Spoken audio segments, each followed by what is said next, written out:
dominated by technology, the significance of digital literacy cannot be overstated. As we go through with our daily lives, the use of technology is and always has been an integral part of us.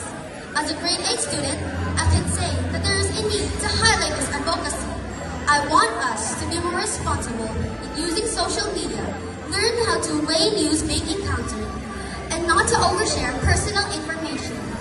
My goal is to prove to everyone that I am not here just to share my advocacy, but to show my commitment, showcasing practical contributions.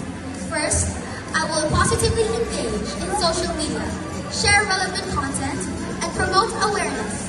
Second, I will create educational materials, such as infographics to be posted online and posters to be posted in the school's bulletin board. Thus, that break down complex digital literacy needs into more understandable content. Lastly, if given the chance to be the winner, I will conduct a simple survey to understand the digital literacy needs of my fellow IJsians.